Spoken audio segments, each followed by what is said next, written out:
পিএসসির প্রশ্নপত্র ফাঁসের সব বলে দিয়েছেন আবেদ আলী, তালিকা হচ্ছে সেই বিসিএস ক্যাডারদের। এদিকে সর্বব্যাপী যুগপৎ আন্দোলন করতে হবে বললেন মান্না।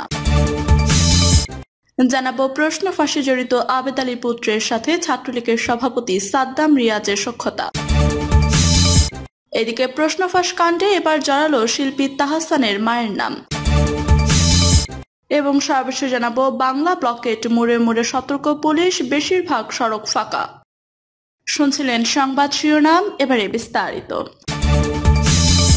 পিএসসির প্রশ্নপত্র ফাঁসের সব বলে দিয়েছেন আবেদ আলী, তালিকা হচ্ছে সেই বিসিএস ক্যাডারদের। বাংলাদেশ সরকারি কর্ম কমিশনের সাবেক গাড়ি চালক সৈয়দ আবেদ আলী প্রশ্নপত্র ফাঁস সংক্রান্ত তার দুর্নীতির বিষয়ে আদালতে স্বীকারোক্তি দিয়েছেন। স্বীকারোক্তিতে সব বলে দিয়েছেন তিনি। তার হাত ধরেই অনেকেই হয়েছেন বিসিএস ক্যাডার, সব ক্যাডারই রয়েছে তার লোক। আবেদ আলীর হাত ধরে যারা বিসিএস ক্যাডার হয়েছেন তাদের তালিকা প্রণয়নের কাজ থেকে শুরু করছে একটি সংস্থা। পিএসসি প্রশ্ন ফাঁস শুরু হয় আগে থেকেই। গত 24তম ব্যাচে এর ব্যাপকতা বাড়ে, পরে 25তম ব্যাচে প্রশ্ন ফাঁস বিষয়টি ধরা পড়ে। ওই সময় পিএসসির মেম্বার ছিলেন মাহফুজুর রহমান আর তার ড্রাইভার ছিলেন সৈয়দ আবেদ আলী। তার নেতৃত্বে একটি গ্রুপ থাকতো, তার কাস্টমার জোগাড় করে দেওয়ার দায়িত্ব ছিল। ঢাকার গুলশান এলাকার একটি ভবনে এবং নীলফামারী কিশোরগঞ্জ উপজেলার ভিন্ন জগৎ নামক একটি রিসোর্ট ছিল মাহফুজুর রহমানের। যারা টাকা দিত তাদের 1-2 স্থানে রেখে পরীক্ষার একদিন আগে প্রশ্নপত্র দেয়া হতো। সেখানে পড়ালেখার ব্যবস্থা করা হতো। পরের দিন পরীক্ষায় তারাই সর্বোচ্চ মার্ক পেত। এভাবে মাহফুজুর রহমান হাজার হাজার কোটি টাকা কামিয়েছেন। ওই সময় দলীয় নেতাদের তালিকাও আসতো, সেই তালিকা অনুযায়ী তিনি টাকা নিতেন এবং নেতাদের ভাগ দিতেন। স্বাস্থ্যের আলোচিত বিতর্কিত মিঠু ঠিকাদার প্রশ্নের এই চক্রের সঙ্গে জড়িত ছিলেন। তার উত্থান মূলত এভাবেই। সৈয়দ আবেদ আলীর হাত ধরে যারা বিসিএস ক্যাডার হয়েছেন তাদের তালিকা প্রণয়নের কাজ মঙ্গলবার থেকে শুরু করেছে একটি সংস্থা। প্রাথমিক জিজ্ঞাসাবাদে আবেদ আলী জানিয়েছেন সৈয়দ আবেদ আলীর শত শত কোটি টাকার সম্পদের মালিক। ঢাকায় তার একটি 6তলা বাড়ি, 3টি ফ্ল্যাট ও একটি গাড়ি রয়েছে। গ্রামের বাড়িতে রয়েছে ডুপ্লেক্স ভবন। তবে আবেদ আলীর আরও সম্পদ রয়েছে। অপরাধ বিশেষজ্ঞদের মতে ড্রাইভার আবেদ আলী যদি শত শত কোটি টাকার মালিক হন তাহলে তিনি পিএসসি সদস্য মাহফুজুর রহমান সহ যেসব কর্মকর্তার গাড়ি চালিয়েছেন তারা কত হাজার কোটি টাকার মালিক তা আর বোঝার অপেক্ষা রাখে না। মাহফুজুর রহমানের বিরুদ্ধে ওই সময় মামলা হয়, পরে তিনি দেশ ছেড়ে পালিয়ে যান, কিন্তু ততক্ষণে হাজার হাজার কোটি টাকার মালিক বনে যান। তার সঙ্গে বিএনপি জামায়াত জোটের একটি রাজনৈতিক সিন্ডিকেট ছিল। তাদের কতিপয় ক্ষমতাধর নেতা প্রশ্ন ফাঁসের এই টাকার ভাগ পেতেন। মাহফুজুর রহমান ছিলেন হাওয়া ভবন কানেক্টেড।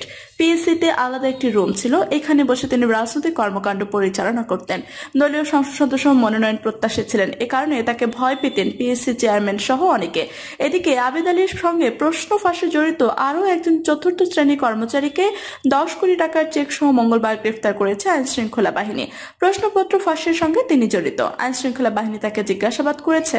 তার মাধ্যমে বের হবে কোন কোন কর্মকর্তা জড়িত এবং এই টাকার ভাগ কারা পেত।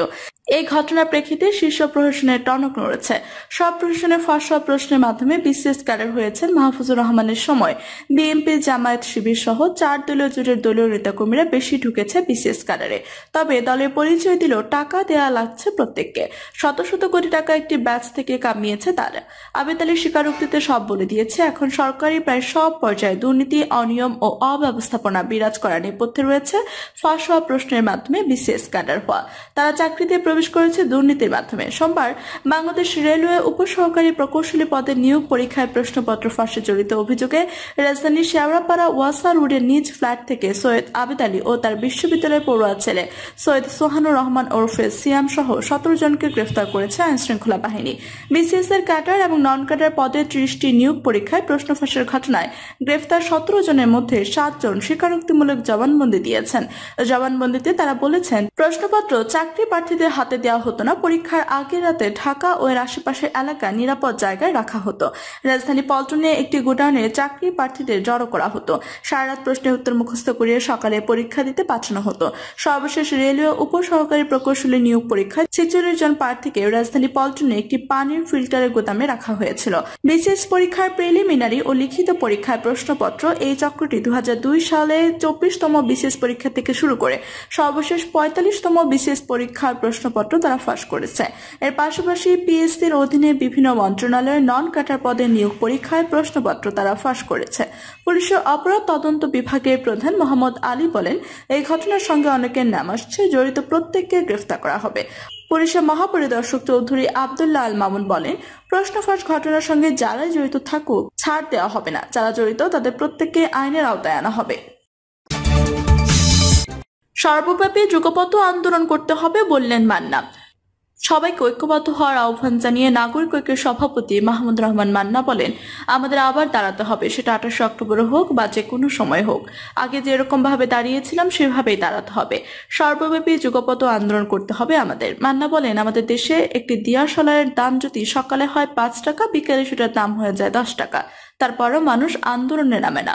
আমরা সবাই বলি দাম বাড়ছে সিন্ডিকেটের কারণে। কই, সিন্ডিকেটের জন্য তো কেউ মিছিল করছে না। এদেশের স্বাধীনতার পতাকা তুলেছিল তরুণরা, সেই যুবক সেই তারুণ্য এখনো রাজপথে আছে, অথচ সবচেয়ে ন্যায্য লড়াই, মুক্তির লড়াইটা এখনো গড়ে উঠছে না। বিএনপি চেয়ারপারসন উপদেষ্টা সৈয়দ মোয়াজ্জেম হোসেন আলাল বলেন, বাংলাদেশের মানুষকে একের পর এক আঘাত দিয়ে বোবা বানিয়ে সরকার তাদের ক্ষমতাকে দীর্ঘায়িত করছে। ঐক্যবদ্ধ হওয়ার জন্য যা করার আমরা করছি। সব বড় দল হিসেবে যদি বিএনপির কোনো কাজ বাদ থাকে, তাহলে আমাদের সঙ্গীদের বলবো, বিএনপি নীতি নির্ধারকদের সঙ্গে কথা বলুন। প্রশ্ন ফাঁসে জড়িত আবেদ আলীর পুত্রের সঙ্গে ছাত্রলীগের সভাপতি সাদ্দাম রিয়াজের সখ্যতা। প্রশ্ন ফাঁসে জড়িত ছাত্রলীগ নেতা সিয়ামের সাথে বাংলাদেশ ছাত্রলীগের সভাপতি সাদ্দাম হোসেন ও ঢাকা মহানগর উত্তর ছাত্রলীগের সভাপতি রিয়াজ মাহমুদের সখ্যতা একাধিক ছবি সামাজিক যোগাযোগ মাধ্যম ফেসবুকে ভাইরাল হয়েছে। জানা গেছে, রাজনীতিতে নাম লিখিয়ে ছাত্রলীগের 3টি ইউনিটে পদ ভাগিয়ে নিয়েছেন আবেদ আলীর ছেলে সৈয়দ সোহানুর রহমান সিয়াম। তিনি একাধারে ডাসার উপজেলা ছাত্রলীগের সহসভাপতি, ভারত শাখা ছাত্রলীগের সভাপতি ও ঢাকা উত্তর মহানগর ছাত্রলীগের ত্রাণ ও দুর্যোগ সম্পাদক পদেও দায়িত্ব পালন করেছেন। মাদারীপুরের ডাসার উপজেলা ছাত্রলীগের নেতাকর্মীরা জানান, ফেসবুকে নিজেকে মানবতার ফেরিওয়ালা হিসেবে পরিচয় দেন সিয়াম। বাবার অবৈধ অর্থে বিলাসী জীবনযাপন তার। একাধিক ব্যক্তিগত গাড়ি রয়েছে সিয়ামের।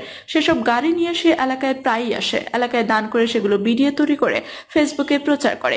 রাজনৈতিক কোনো প্রোগ্রামে না থাকলেও এলাকায় বিভিন্ন ব্যানার ফেস্টুন করেছেন। ইতিমধ্যে সংগঠনের শৃঙ্খলা পরিপন্থী কাজে জড়িত থাকার অভিযোগে মাদারীপুর জেলার ডাসার উপজেলা ছাত্রলীগের সহসভাপতি পদ ও ঢাকা মহানগর উত্তর ছাত্রলীগের ত্রাণ ও দুর্যোগ সম্পাদকের পদ থেকে সোহানুর রহমান সিয়ামকে অব্যাহতি দেওয়া হয়েছে।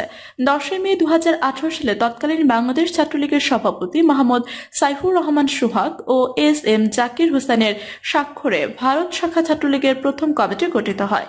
ওই কমিটির এক যুগ্ম সাধারণ সম্পাদকের সাথে কথা বলে জানা গেছে, পরবর্তীতে ভারত শাখা ছাত্রলীগের কমিটি দেওয়া হয়েছে কিনা জানা নাই। প্রশ্ন ফাঁস কাণ্ডে এবার জড়ালো শিল্পী তাহসানের মায়ের নাম। প্রশ্ন ফাঁস কাণ্ডে এবার জড়ালো জনপ্রিয় অভিনেতা ও সঙ্গীত শিল্পী তাহসান খানের নাম। বিসিএস ও বিভিন্ন সরকারি নিয়োগ পরীক্ষা একটি চক্র প্রশ্ন ফাঁস করে আসছে। সম্প্রতি এমন সংবাদ প্রকাশের পর গ্রেফতার করা হয় পিএসসির কর্মকর্তা কর্মচারী সহ 17 জনকে।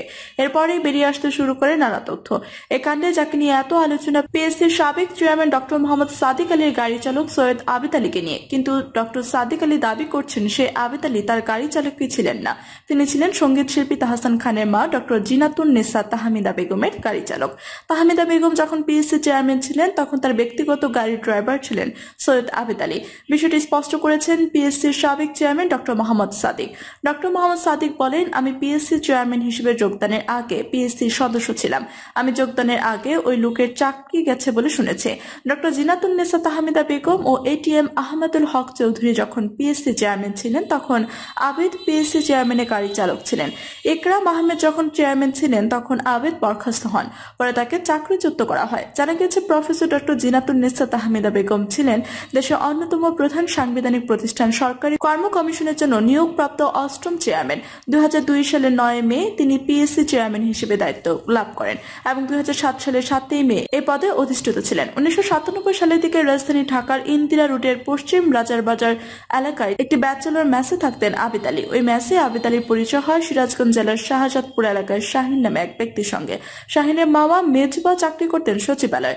শাহিনের মাধ্যমে মে পিএসসিতে গাড়ি চালক হিসেবে চাকরি হয় তার। প্রফেসর ডক্টর জিনাতুন্নেসা তাহমিদা বেগম যখন পিএসসি চেয়ারম্যান ছিলেন ততদিনে সৈয়দ আবেদ আলী প্রমোশন লাভ করে পিএসসি চেয়ারম্যানের ব্যক্তিগত গাড়ি চালক হন। সে সময় থেকে মূলত সৈয়দ আবেদ আলী প্রশ্ন ফাঁস চক্রে জড়িয়ে পড়ে।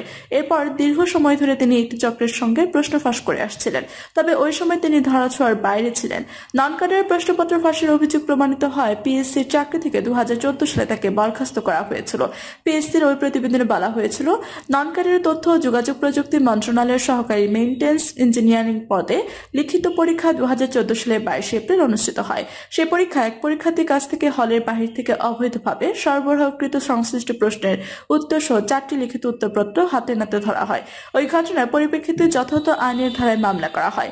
ওই মামলায় তদন্তে সৈয়দ আবেদ আলী সক্রিয়ভাবে সম্পৃক্ত থাকার তথ্য প্রমাণ মেলে। এর পরিপ্রেক্ষিতে তাকে চাকরি থেকে বরখাস্ত করা হয়। উল্লেখ্য, 24তম বিসিএস পররাষ্ট্র ক্যাডারের প্রথম হয়েছিলেন জনপ্রিয় অভিনেতা ও সঙ্গীত শিল্পী তাহসান খান। সেবারই ঘটে বিসিএস এর সবচেয়ে বড় প্রশ্ন ফাঁস কেলেঙ্কারি। বাতিল হয় পরীক্ষা। দুর্নীতির জন্য আবারও বিসিএস এর ভাইভা অনুষ্ঠিত হলে বাদ পড়েন তাহসান খান। প্রিয় দর্শক, এই ছিল এখনকার মতো সর্বশেষ সংবাদ। আপনি সব সংবাদ পেতে চ্যানেল সাবস্ক্রাইব করে পাশে থেকে বেল বাটনটি ক্লিক করে রাখুন। ধন্যবাদ সবাইকে এতক্ষণ সাথে থাকার জন্য।